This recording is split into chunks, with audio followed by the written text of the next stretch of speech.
Selamat berjumpa lagi dengan channel Edmisa, channel yang berbagi informasi tentang dunia pendidikan. Bapak Ibu, kali ini kita akan membahas tentang informasi penting untuk pensiunan PNS. Nah, masa pensiun, ya, jika janji kenaikan gaji oleh Presiden Prabowo dipenuhi, gaji yang diterima para pensiunan 75% menjadi 19.986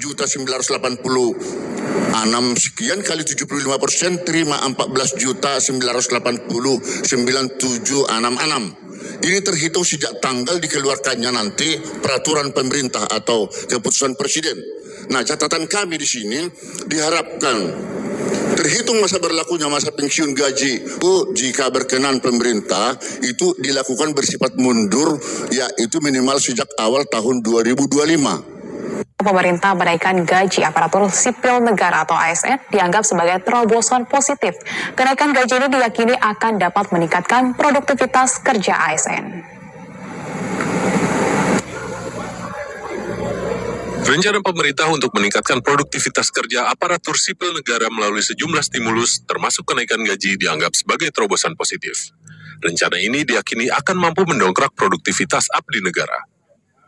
Sebetulnya kenaikan gaji PNS ini kan memang adalah salah satu instrumen oleh pemerintah untuk kemudian menjaga aparatur sipil negara untuk kemudian bisa memberikan services atau produktivitas yang optimum. Memang sebetulnya secara teori kalau memang ada pekerja atau leader yang dikompensasi lebih rendah dari produktivitas atau output yang dihasilkan, biasanya mereka itu akan menurunkan produktivitasnya. Tak hanya itu, kenaikan gaji ASN juga diyakini efektif untuk menekan angka korupsi di jajaran plat merah.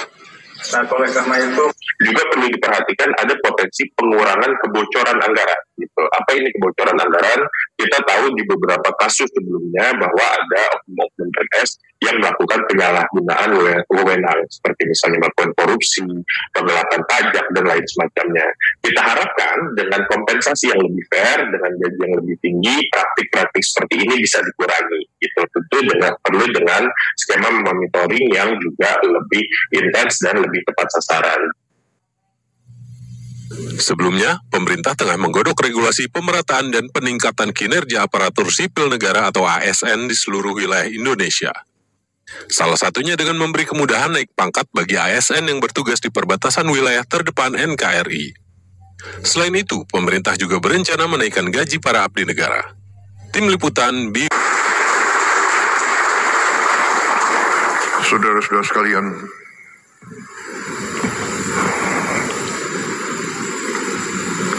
kita semua sedang berada dalam suatu usaha besar, yaitu kita sedang melaksanakan pembangunan negara.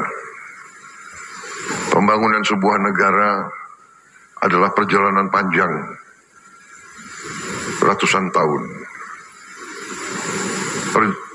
Pembangunan suatu negara, suatu bangsa itu ternyata membutuhkan suatu elemen-elemen keberhasilan. Negara itu banyak. Kalau tidak salah sekarang sudah mendekati 200 negara di dunia ini. Ada negara yang hanya 200.000 orang punya negara, pulau-pulau kecil. Ada negara yang 1 juta orang punya negara. Tidak banyak negara seperti kita. Hampir 300 juta, 285 juta orang hari ini. Tiap tahun naik hampir 5 juta. Tidak banyak negara seperti kita. Dan apalagi negara seperti kita itu negara yang terdiri dari ratusan kelompok etnis, agama-agama besar, ras-ras yang berbeda, bahasa-bahasa daerah, budaya yang berbeda-beda. Saudara-saudara, kita sadar dari kita belajar sejarah bahwa tidak semua negara itu berhasil. Negara itu dalam sejarah manusia tergolong dua golongan besar. Negara berhasil dan negara gagal. The failed state and a successful state. Negara yang berhasil dan negara yang gagal. Failed state. Sebuah negara yang gagal adalah negara yang tadi tidak bisa memenuhi apa yang kita tentukan, pendiri bangsa kita tentukan sebagai tujuan-tujuan nasional. Melindungi, memajukan kesejahteraan umum, mencerdaskan kehidupan bangsa, menjaga ketertiban dunia. Kita tentukan, tapi ini tujuan nasional banyak negara. Yang pertama adalah selalu melindungi, to protect the people, to protect the territory. Saudara-saudara sekalian, unsur keberhasilan suatu negara dari kita belajar sejarah, unsur yang sangat penting adalah terdapatnya suatu sistem hukum yang menjamin keadilan bagi seluruh rakyatnya. Ini syarat negara berhasil. Negara yang tidak bisa memiliki sistem hukum yang menjamin keadilan, itu negara biasanya gagal. Sebuah negara akan mengalami tantangan, bisa saya katakan ancaman. Apalagi negara yang kaya, negara yang memiliki kekayaan dan sumber alam. Kekayaan dan sumber alam itu menjadi rebutan oleh bangsa-bangsa lain. Karena apa? Karena manusia itu hidup untuk survive. Untuk hidup, manusia itu sering akan melakukan apa saja untuk survive. Bangsa yang tidak punya air, dia akan merebut air.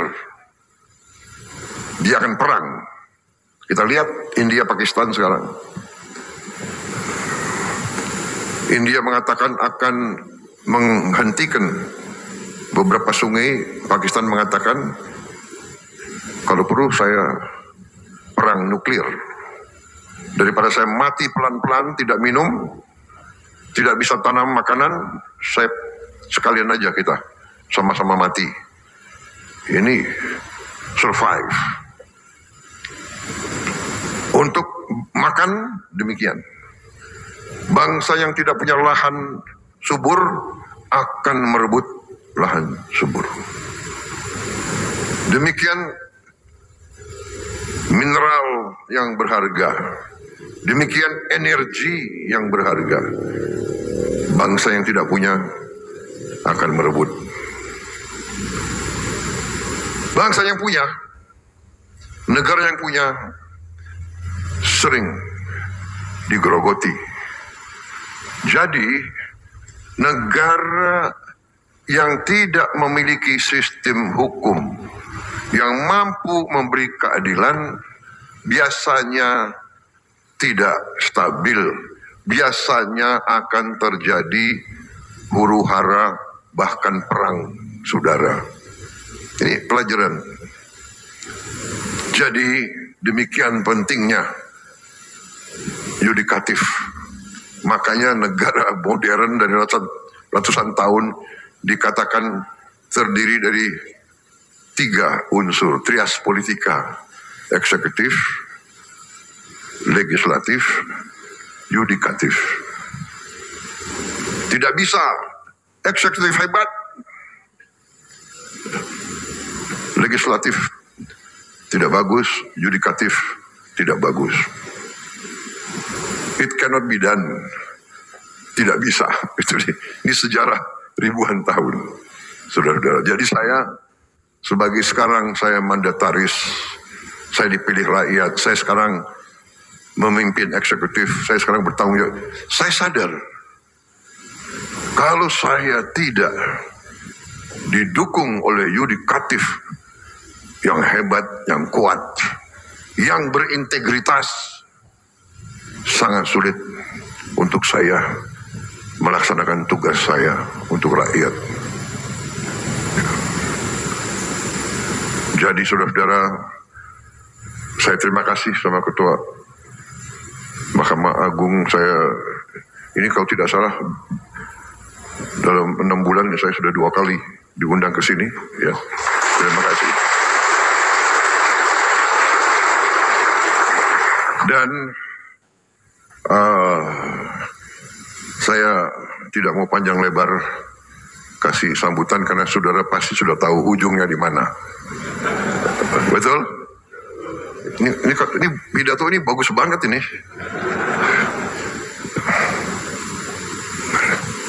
Tapi intinya saya menegaskan betapa pentingnya para hakim. Anda adalah benteng terakhir keadilan.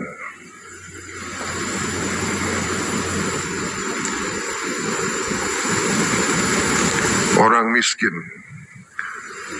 orang kecil hanya bisa berharap kepada hakim-hakim yang adil. Orang yang kuat, orang yang punya uang banyak, dia bisa berbuat. Dia bisa punya tim hukum yang luar biasa. Tapi orang kecil hanya tergantung sama hakim yang adil. Hakim yang tidak bisa disogok, hakim yang tidak bisa dibeli, hakim yang cinta keadilan, hakim yang cinta rakyat. Saya kira itu yang ingin saya sampaikan, saudara-saudara. Rakyat Indonesia tergantung sama para hakim. Dan saya sebagai mandataris, saya sadar itu, dan karena itu saya perintahkan menteri-menteri saya ingin naikkan gaji seluruh hakim di Indonesia.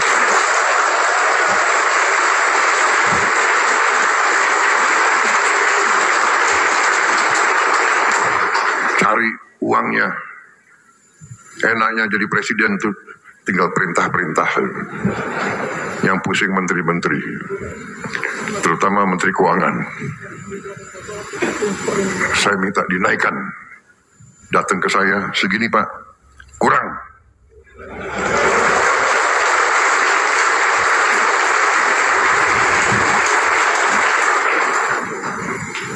Kalau perlu, anggaran lain saya kurangi. Di sini ada Panglima TNI dan ada Kapolri. Kalau perlu anggaran TNI dan Kapolri saya kurangi.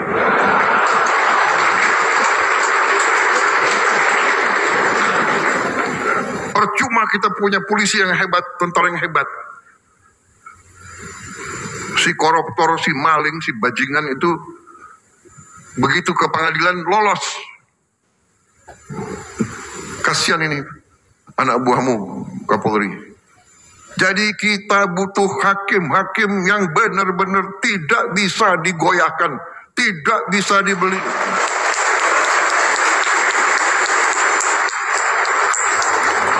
Dan begitu saya jadi presiden,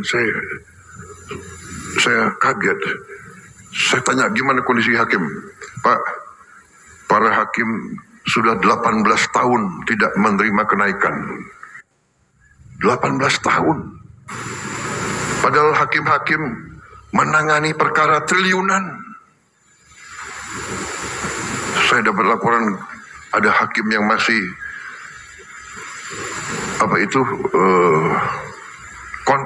kontrak. Tidak punya rumah dinas. dan sebagainya dan sebagainya.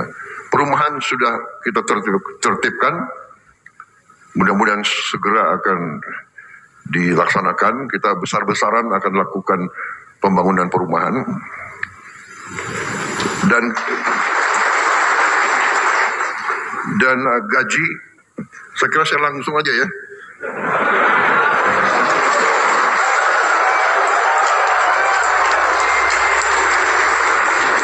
Sebetulnya masalah gaji itu adalah paragraf kelima. Jadi masih ada 1, 2, 3, 4 paragraf lagi. Tapi udahlah, aku langsung aja deh.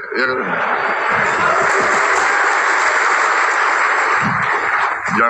Intinya yang penting, Pak, yang penting pelaksanaannya, Pak. Jadi saya,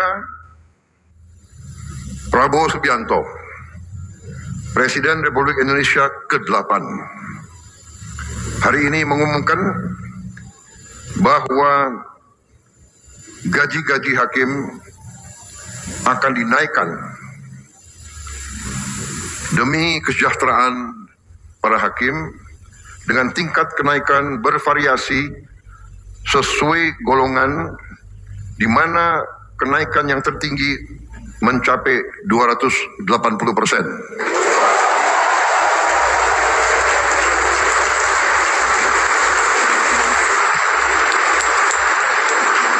Dan golongan yang naik tertinggi adalah golongan yang paling junior, paling bawah.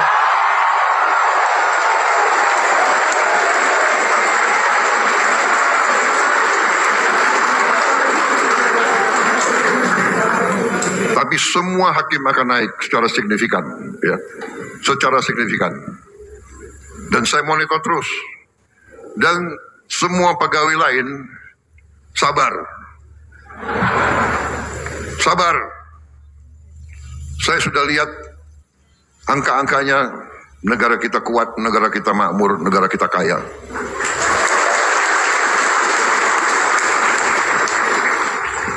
Yang penting kekayaan itu harus kita jaga, harus kita kelola sebesar-besarnya untuk kepentingan rakyat Indonesia semuanya.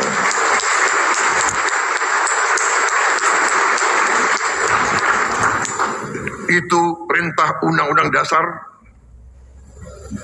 dan Undang-Undang Dasar adalah sumber hukum kita yang tertinggi. Benar, Pak Ketua? Ya, saya benar. Saya itu kalau masalah ilmu, saya cari yang menguasai ilmu paling tinggi. Kalau ilmu hukum, ya hakim-hakim agung. Jadi kalau hakim-hakim agung sudah membenarkan, sudah ada fatwa, saya nggak ragu-ragu. Jadi Presiden disumpah untuk melaksanakan Undang-Undang Dasar Negara Republik Indonesia. Pak Ketua, benar kan? Kemudian Presiden juga disumpah untuk menjalankan segala perundang-undangan yang berlaku di Republik Indonesia. Benar? Saya tidak ragu-ragu, saya akan jalankan segala perundang-undangan di Indonesia.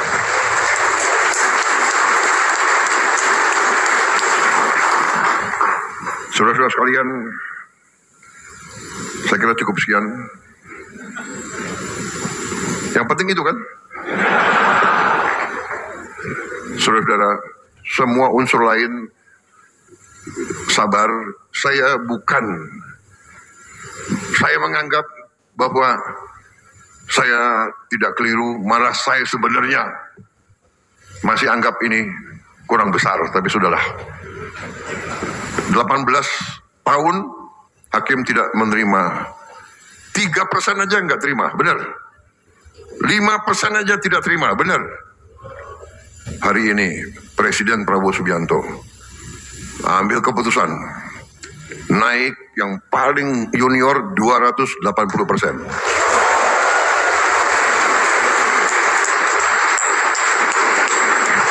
Dan itu tidak memanjakan.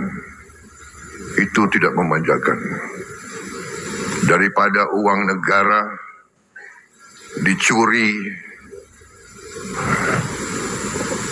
oleh makhluk-makhluk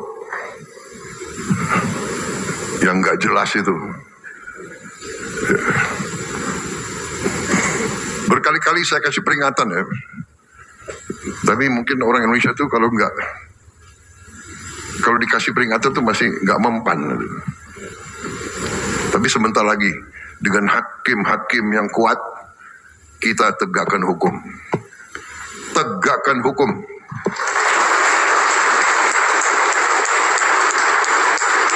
Siapapun melanggar hukum, siapa mau bikin macam-macam, patuhi hukum untuk kepentingan kita semua. Untuk kepentingan kita semua. Saya menjaga supaya orang tidak dipermalukan, tapi saya lihat banyak sekali mereka dikasih tanggung jawab oleh negara, menipu negara, bohong kepada atasan, mencuri uang rakyat, menganggap seenaknya. Tapi jangan khawatir, dengan yudikatif yang kuat, dengan penegak hukum yang kuat, saya percaya polisi akan bekerja dengan sebaik-baiknya.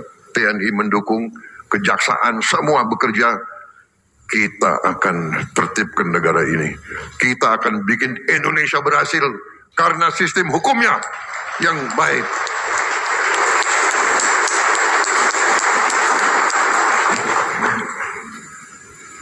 Yang lain normatif, menjaga marwah, profesionalisme, bla bla bla. Wassalamualaikum warahmatullahi wabarakatuh. Demikian Bapak Ibu pembahasan kita di video kali ini. Semoga ada manfaatnya, ada kekurangan mohon maaf. Sampai jumpa lagi. Terima kasih.